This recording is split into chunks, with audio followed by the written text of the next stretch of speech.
So guys, we are going to replace the 0.2 kilonewton per meter by zero because we don't want the peripheral beams in the topmost story to carry any cladding load because there will not be any cladding load coming on there. Now we will go for 3D view and we'll select all stories and you can go for deselect all to ensure that nothing is selected. Now next I'm going to show you how to go for the wind load.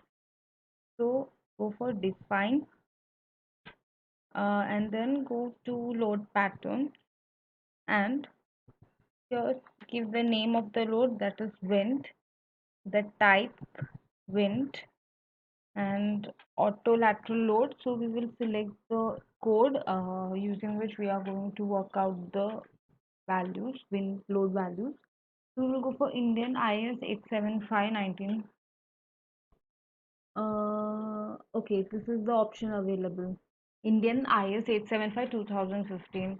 Don't go for the older version, IS 875 2015. Then add new load. Then this is selected, go for modify lateral load.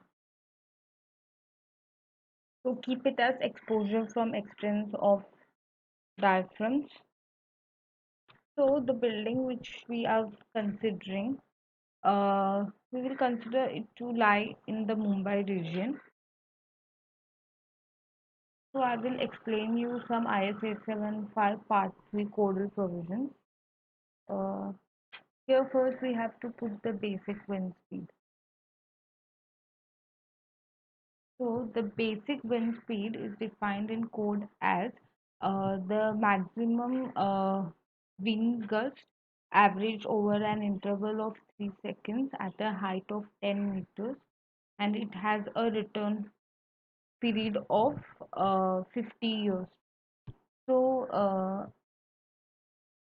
if you go to IS 875 in figure 1, you will see this map and with the various regions they are colored. You can find out where your area under consideration is lying in the map, and then you can go for the color code. And if the region which you are working on, if it falls in any of the major cities or towns in the country, then you can go to appendix A, which will be present at the end of the code. And here you can see the city town. They have given the list of the city and town and the basic wind speed. So the Mumbai which comes here, it has a basic wind speed of 44. So we will put basic wind speed of 44. Then we will we have to find out the terrain category. So in clause 5.3.2, once again I will repeat, in clause 5.3.2, we have the terrain and with height factor, which uses the uh, information regarding the kind of category in which uh, the building falls under. So, when category 1, it is a very large space with very few obstructions, and the height of most of the obstructions is within 1.5 meters. Category 2, as you can see here, it is an open terrain.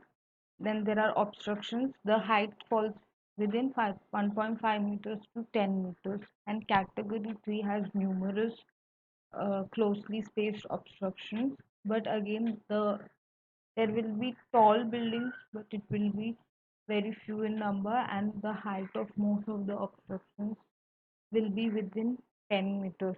And category 4 is for very well developed towns and cities. So we will go for terrain category 4 because since Mumbai is a very well developed area and we are not going for the outskirts of the city. If we were to consider the outskirts of the city, we can go for third category. An importance factor, we will select We will keep it as 1 because it is 1 for general buildings. And risk coefficient. So the risk coefficient you will get from table 1, which depends on the type of building. So you can see the class of structures. There are general buildings and structures. Then there are temporary structures. And then there are buildings and structures which, even if they fail, they will uh, present a very low degree of hazard to the life.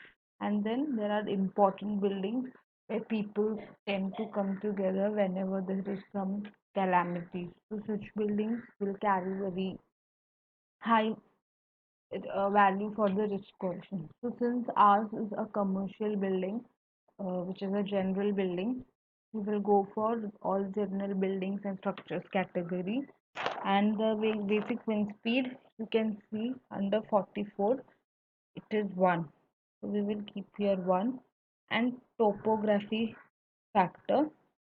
Topography factor is given in clause 5.3.3.1. Once again, I will repeat.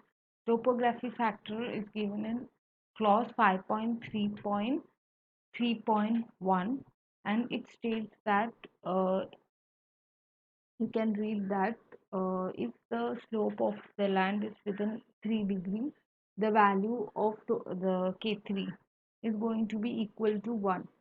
And when it becomes greater than 3, then you can refer appendix 3 for the calculation of the topography factor. We'll keep it 1. We will assume that the slope of the land is within 3 degrees. The exposure height, we will keep it as it is, and we will go for OK.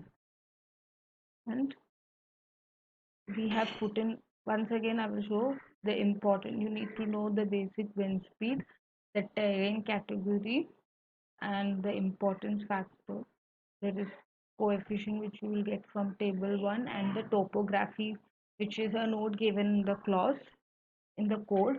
So these value you have to put in. We will keep it as the wind exposure parameters, we will keep as it is, and we will go for OK, and we will go for OK. So we have said all the important parameters related to wind analysis. Now we have to assign the external pressure coefficient, for which we are going to use the table 5, whose heading is external pressure coefficients for the walls of rectangular clad buildings. So we have given auto cladding for a multi-story building, and now to the auto clad shells we are going to apply the right external pressure coefficient. So here there is the building height ratio.